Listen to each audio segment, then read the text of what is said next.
Hey guys, welcome back to a special edition of Prepared. I want to talk about this situation that took place in the last 24 hours with this active shooting that happened in Lewiston, Maine.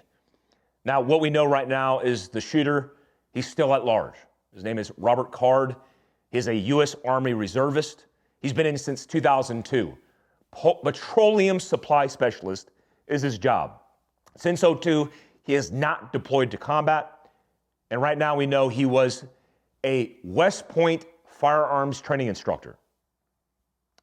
When you look at his mental health history, in July, it was reported that he had a mental health crisis, including threatening people, where he spent some time in a hospital.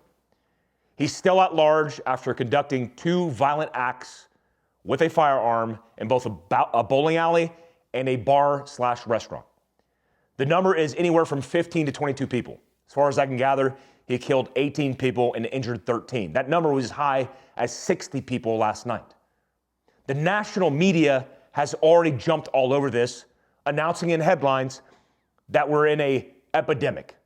The White House has already obviously jumped all over it, politicizing the issue, saying 35,000 people have died from firearms this year alone. What they fail to mention is 20,000, the majority of that number, are from suicide. The crisis is a mental health crisis, not a gun crisis. Because right now we understand with all the statistics, every single one of them, all the bad going up, fentanyl, suicide, homelessness, crime, we're dealing with something very systemic, and that's not an act of violence from a gun, because guns don't commit acts of violence, people do. So let's talk a little bit about the protocol, run, hide, fight. Now, I always want to talk to you guys about, our responsibility as responsible citizens, but also government and institutional protocol over thinking for yourself. Like Travis Haley says, thinkers before shooters. Now, to critically think through a difficult situation is hard for most people, especially with the suppression of stress.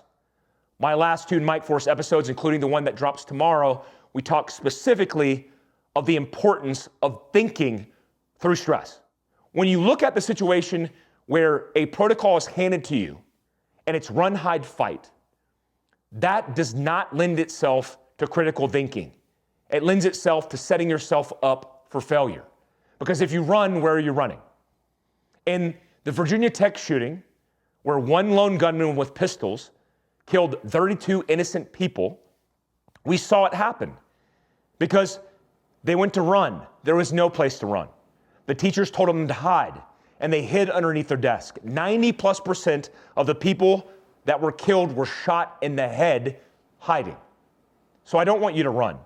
I don't want you to hide. I want you to fight. Most critically important is the concept of getting off the X.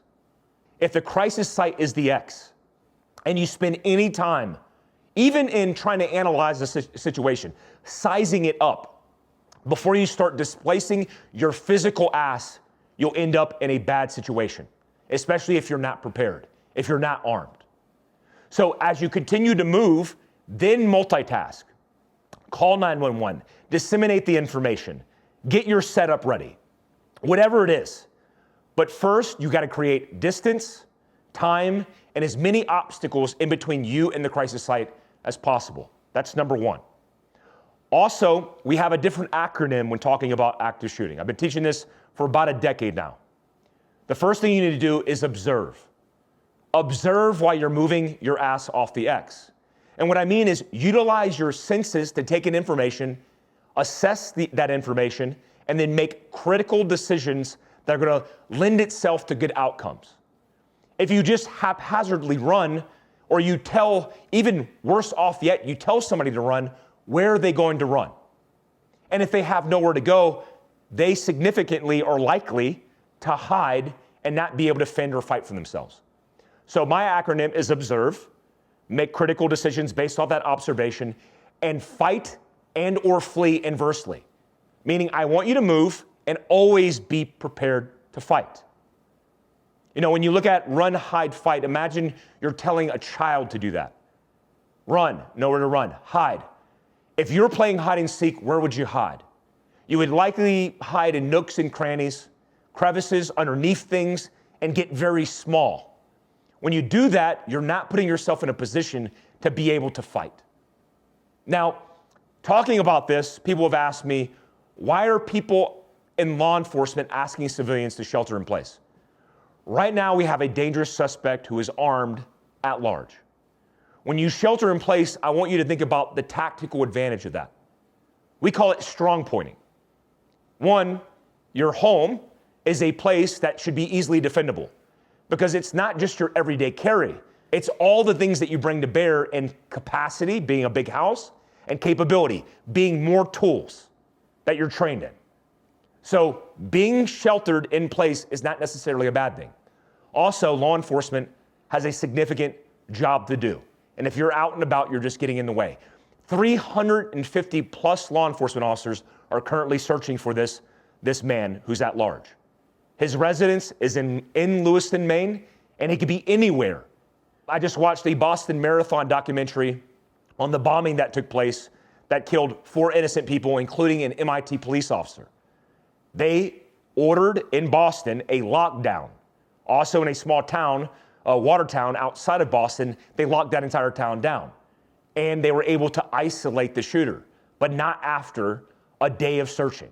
Where was he hiding? In the back of a boat. So you need to be aware. You need to stay alert to stay alive. Lastly, let me say, guys, we are dealing with a significant mental health crisis. There are a lot of you that either know somebody or when you look yourself in the mirror are dealing with a mental health issue. Please seek help. Refuge doesn't have to be an institution providing you treatment. That is a good protocol, but it could be as easy as seeking help or advice from people that you love, because it's never going to get better when it's inside your head. Talk to people. And by God, if you love somebody and you think they're going through a mental health crisis, call on them.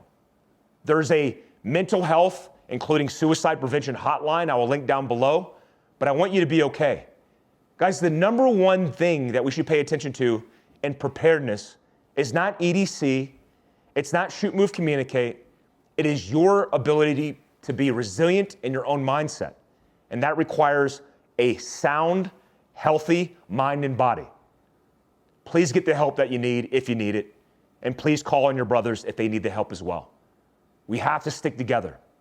I can't imagine what this guy was going through. There's no excuse, obviously.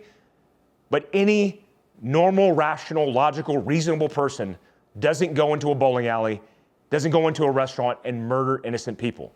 While the national media wants you to believe it's a gun crisis, understand it is a people crisis. We got to take care of each other, and we have to police each other up. Guys, look forward to Mike Forrest tomorrow, where we talk about some of this stuff, including resilience. Check it on the Mike Forrest channel. Also, listen to it on the podcast if you're on the go. I appreciate you guys. Till next time. Peace out, guys.